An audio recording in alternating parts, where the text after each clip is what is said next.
आपल्या आसपास राहणारी, आपल्यासोबत हसणारी, खेळणारी एखादी व्यक्ती आतून पूर्णपणे शून्य असू शकते. यावर तुमचा विश्वास बसेल का? होय, आपण बोलतोय सायकोपॅथ लोकांबद्दल. एका सायकोपॅथचं मन म्हणजे एक अत्यंत थंड आणि केवळ हिशोबी संगणक असतं. त्यांना ना कोणाचं दुःख जाणवतं, ना स्वतः केलेल्या भयंकर चुकीचा पश्चात्ताप होतो. समोरच्याला आपल्या शब्दांच्या जाळ्यात कसं अडकवायचं आणि स्वतःच्या फायद्यासाठी लोकांच्या भावनांशी कसं खेळायचं, यात हे लोक प्रचंड पटाईत असतात.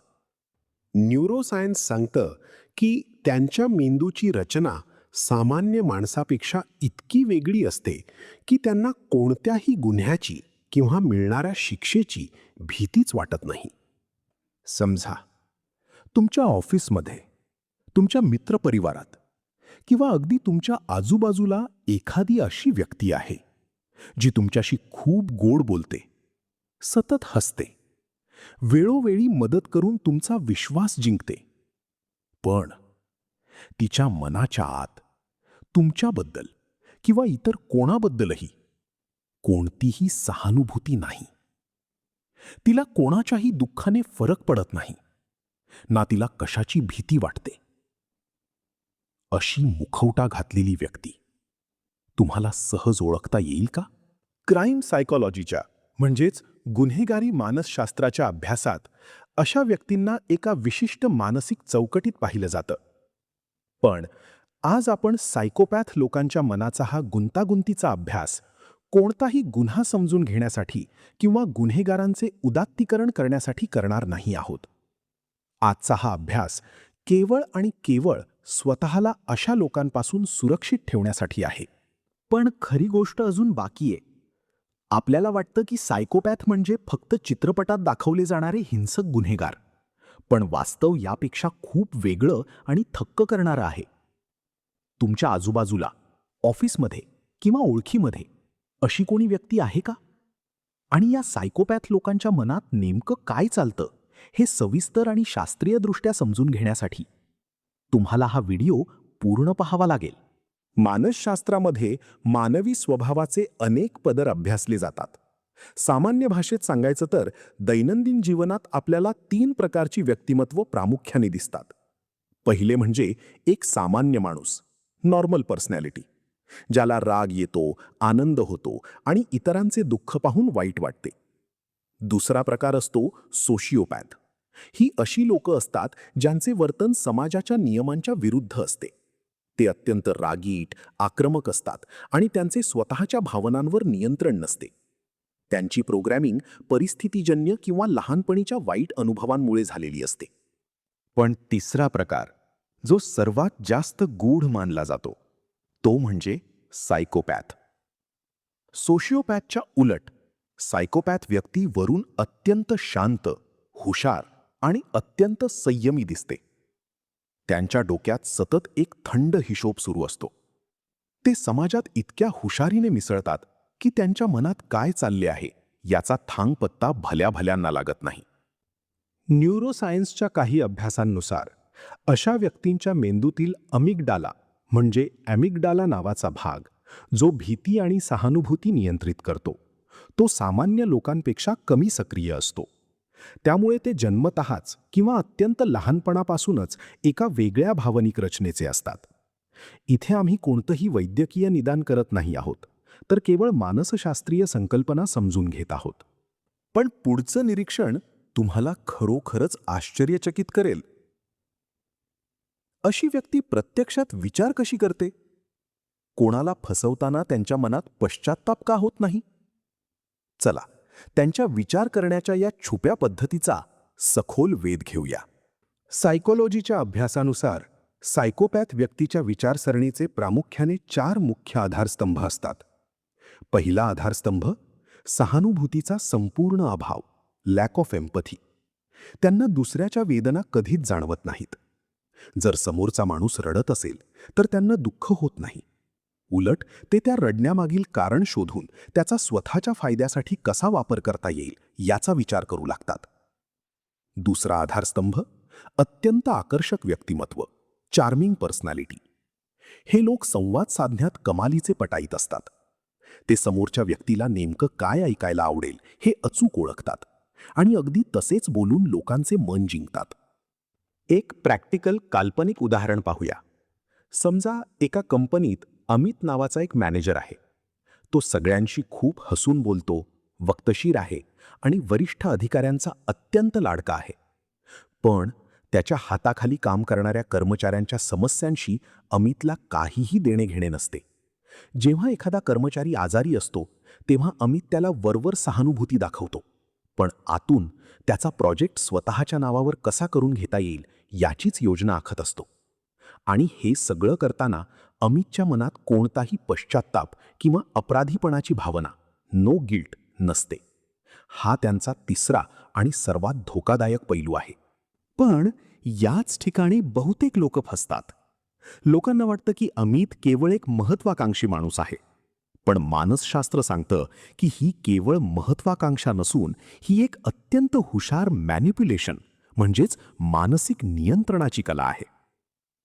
ही नकारात्मक कला आपल्या दैनंदिन व्यवहारात, विषारी नात्यांमध्ये किंवा आर्थिक व्यवहारात नेमकी कशी काम करते? चला, या मॅनिप्युलेशनच्या मानसशास्त्राचा पुढील भागात सविस्तर छडा लावूया. मॅनिप्युलेशन म्हणजेच लोकांच्या भावनांशी खेळून स्वतःचा स्वार्थ साधणे. अशा मानसिकतेचे लोक आपल्या समाजात प्रामुख्याने 3 छुप्या पायऱ्यांवर काम करतात. पहिली पायरी, कमालीचा आत्मविश्वास आणि खोटं बोलण्याची कला. हे लोक इतक्या ठामपणे आणि डोळ्यात डोळे घालून खोटं बोलू शकतात की समोरच्या व्यक्तीला त्यांच्यावर संशय घेणंही पाप वाटू लागतं. दुसरी पायरी, तुमच्या भावनांवर नियंत्रण मिळवणे. ते आधी तुमच्या कमकुवतपणाचा शांतपणे अभ्यास करतात. तुम्हाला कोणत्या गोष्टीची भीती वाटते, तुम्हाला कोणत्या कौतुकाचा आनंद होतो, हे ओळखून ते हळूहळू तुमच्या भावना एखाद्या रिमोट कंट्रोलसारख्या नियंत्रित करू लागतात. आता हेच मानसशास्त्र आपण आपल्या दैनंदिन जीवनाशी जोडून पाहूया, कारण पुढचे मुद्दे तुमच्या अत्यंत कामाचे आहेत. विषारी मैत्री. एखादा असा मित्र जो फक्त स्वतःच्या गरजेच्या वेळीच अत्यंत गोड बोलून प्रकट होतो आणि तुमचं काम झालं की गायब होतो. जर तुम्ही त्याला कधी नकार दिला तर तो तुम्हालाच दोषी, गिल्ट ट्रिप ठरवतो. कामाच्या ठिकाणी वर्कप्लेस बिहेवियर. सहकाऱ्यांची मेहनत चोरून स्वतःचे प्रमोशन करून घेणारे आणि तरीही चेहऱ्यावर निष्पापपणाचा मुखवटा ठेवून वावरणारे लोक. आर्थिक फसवणूक, फायनान्शियल स्कॅम्स. मोठे मोठे दावे करून, लोकांच्या अगतिकतेचा फायदा घेऊन त्यांना खोट्या योजनांमध्ये अडकवणारे स्कॅमर्स. नक्कीच, अशा छुप्या मानसिकतेचा बळी पडण्यापासून स्वतःचा बचाव कसा करायचा हे शिकणे आता काळाची गरज बनली आहे. पण या लोकांपासून स्वतःला वाचवायचं कसं? कारण ते तर तुमच्याशी कधीच थेट भांडत नाहीत. याच ठिकाणी बहुतेक लोक फसतात. सायकॉलॉजीनुसार अशा लोकांपासून स्वतःचे संरक्षण करण्याची प्रॅक्टिकल पद्धत काय आहे? चला, पुढील भागात ते अत्यंत सोप्या शब्दांत समजून घेऊया. आता व्हिडिओच्या सर्वात महत्त्वाच्या भागाकडे वळूया. अशा छुप्या आणि भावनाशून्य मानसिकतेच्या लोकांपासून स्वतःचं मानसिक आणि भावनिक संरक्षण नेमकं कसं करायचं? मानसशास्त्राने म्हणजे सायकॉलॉजीने यासाठी केवळ काही वरवरच्या टिप्स दिलेल्या नाहीत, तर स्वतःला सुरक्षित ठेवण्यासाठी 4 अत्यंत सखोल आणि प्रॅक्टिकल नियम सांगितले आहेत, जे तुमच्या आयुष्यात तुम्हाला नेहमीच कामी येतील. 1. निरोगी सीमा निश्चित करा. Establish iron clad boundaries. Manipulative लोक हे नेहमी अशा व्यक्तींच्या शोधात असतात ज्यांच्या आयुष्याची दारे प्रत्येकासाठी उघडी असतात. त्यामुळे तुमच्या आयुष्यात, तुमच्या वैयक्तिक माहितीमध्ये आणि तुमच्या भावनांमध्ये प्रत्येकाला सहज प्रवेश देऊ नका. कठोरपणे आणि स्पष्टपणे नाही म्हणायला शिका. लक्षात ठेवा, जेव्हा तुम्ही एखाद्या सायकोपॅथ किंवा मॅनिप्युलेटिव्ह व्यक्तीला एखाद्या गोष्टीसाठी स्पष्ट नकार देता, तेव्हा तिचा संयम सुटू लागतो. तिची गोड बोलण्याची ढाल गळून पडते आणि तिचा खरा, आक्रमक चेहरा समोर येतो. नकार हा अशा लोकांचा सर्वात मोठा शत्रू आहे. 2. शब्दांच्या मोहातून बाहेर पडा. कृतीचे परीक्षण करा. Action over words. सायकॉलॉजी सांगते की सायकोपॅथ लोक हे गिफ्टेड टॉकर असतात, म्हणजेच बोलण्यात प्रचंड पटाईत असतात. ते तुम्हाला आकाशातले तारे तोडून आणण्याच्या गोष्टी करतील, तुमच्यावर खोट्या कौतुकाचा वर्षाव करतील. पण इथून पुढे त्यांच्या शब्दांच्या गोडव्यात वाहून जाण्याऐवजी ते प्रत्यक्ष व्यवहारात किंवा संकटाच्या वेळी कशी कृती करतात याकडे एखाद्या तिसऱ्या नजरेने बारीक लक्ष द्या. ते इतरांशी, हॉटेलमधील वेटरशी किंवा स्वतःच्या कुटुंबाशी कसे वागतात. कारण त्यांची बोलण्याची भाषा कितीही गोड असली तरी कृती कधीच स्वतःचा खरा स्वभाव लपवू शकत नाही. 3. लव्ह बॉम्बिंग आणि भावनिक खेळाला ओळखा. या ठिकाणी बहुतेक निष्पाप लोक फसतात. काही लोक नात्याच्या किंवा ओळखीच्या सुरुवातीलाच तुम्हाला अचानक अवाजवी महत्त्व देऊ लागतात. याला सायकॉलॉजीत लव्ह बॉम्बिंग म्हणतात. ते तुम्हाला भासवतात की तुमच्यासारखा माणूस जगात नाही. पण हा फक्त तुमचा विश्वास जिंकण्याचा एक सापळा असतो. एकदा का तुम्ही त्यांच्या जाळ्यात अडकलात की ते तुम्हाला गिल्ट ट्रिप देऊ लागतात, म्हणजेच प्रत्येक चुकीसाठी तुम्हालाच दोषी ठरवू लागतात.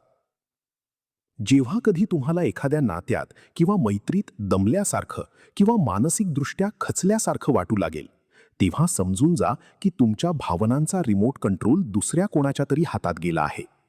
4. भावनांच्या पलीकडे जाऊन तर्कशुद्ध विचार करा.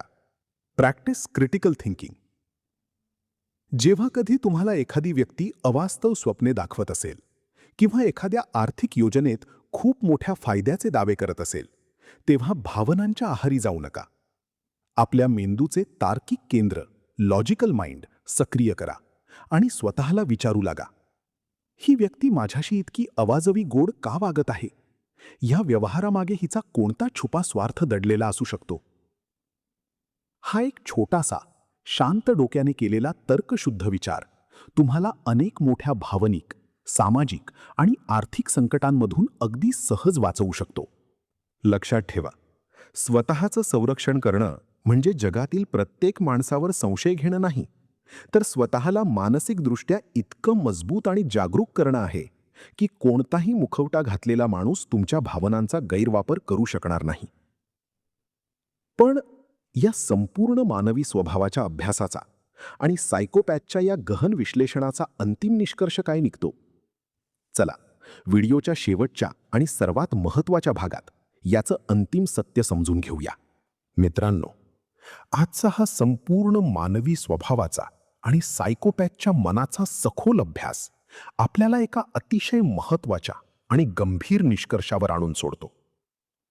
आपण जेव्हा सायकोपॅथ हा शब्द ऐकतो तेव्हा आपल्या डोळ्यांसमोर चित्रपटात दाखवले जाणारे हिंसक गुन्हेगार येतात.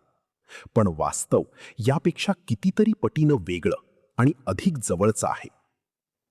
मानसशास्त्राचा हा गहन अभ्यास आपल्याला हेच शिकवतो की प्रत्येक थंड किंवा शांत स्वभावाचा माणूस सायकोपॅथ नसतो आणि प्रत्येक सायकोपॅथ व्यक्ती गुन्हेगारही नसते. अनेक लोक अशा तीव्र आणि भावनाशून्य मानसिकतेसह आपल्याच समाजात वावरत असतात. ते कॉर्पोरेट जगतात मोठे उद्योगपती असू शकतात, राजकारणात मोठे नेते असू शकतात, किंवा कोणत्याही क्षेत्रात उच्च पदांवर बसलेले अत्यंत यशस्वी लोकही असू शकतात. त्यांची ही मानसिकता त्यांना कोणत्याही भावनिक दबावाशिवाय कठीण निर्णय घेण्यास मदत करते. पण धोक्याची घंटा तेव्हा वाजते जेव्हा हाच भावनाशून्य स्वभाव दुसऱ्याचा वापर करून घेण्यासाठी, लोकांना मानसिक छळ देण्यासाठी आणि स्वतःच्या स्वार्थासाठी इतरांचे आयुष्य उद्ध्वस्त करण्यासाठी वापरला जातो. मानवी वर्तनाचा, ह्युमन बिहेवियरचा आणि क्राईम सायकोलॉजीचा असा सखोल अभ्यास करण्याचे कारण हे नाही की आपण आपल्या आजूबाजूच्या प्रत्येक माणसाकडे संशयाच्या नजरेने पाहावे. नाही, या अभ्यासाचा खरा उद्देश हा आहे की आपण स्वतःच्या मनाला आणि बुद्धीला इतकं जागरूक करावं की कोणत्याही व्यक्तीने घातलेला चांगुलपणाचा खोटा मुखवटा आपली फसवणूक करू शकणार नाही. जेव्हा तुम्ही माणसाचा स्वभाव वाचायला शिकता तेव्हा तुमची तिसरी नजर उघडते. तुम्ही शब्दांच्या पलीकडे जाऊन माणसाची कृती पाहू लागता आणि हीच जागरूकता तुम्हाला चुकीच्या लोकांपासून, विषारी नात्यांपासून आणि आयुष्यभराच्या मानसिक त्रासापासून स्वतःचे आणि तुमच्या कुटुंबाचे संरक्षण करण्याचे बळ देते. लक्षात ठेवा, जगातील सर्वात मोठे हत्यार हे बंदुकीची गोळी नाही, तर माणसाचे जागरूक आणि सुजान मन आहे. अज्ञाताच्या आणि रहस्यांच्या आंधळ्या मोहात वाहून जाण्यापेक्षा मानवी स्वभावामागील हे मानसशास्त्र समजून घेणे कधीही अधिक सुरक्षित असते. आजचा हा अत्यंत सखोल आणि शास्त्रीय व्हिडिओ तुम्हाला कसा वाटला? तुमच्या अनुभवानुसार एखाद्या व्यक्तीवर पूर्ण विश्वास ठेवण्यापूर्वी तुम्ही तिच्यामध्ये सर्वात महत्त्वाची कोणती गोष्ट पाहता? तुमचं उत्तर मला खाली कमेंट्समध्ये नक्की लिहून सांगा. मी तुमच्या कमेंटची वाट पाहत आहे. हा माहितीपूर्ण व्हिडिओ तुमच्या प्रत्येक प्रियजनांसोबत, मित्रांसोबत नक्की शेअर करा, जेणेकरून तेही जागरूक राहतील. व्हिडिओला एक लाईक नक्की करा आणि मानवी मेंदूच्या अशाच अद्भुत रहस्यांचा छडा लावण्यासाठी आपल्या चॅनलला आत्ताच सबस्क्राईब करा. नेहमी जागरूक रहा, सुरक्षित रहा आणि स्वतःचे मानसिक आरोग्य जपा. धन्यवाद.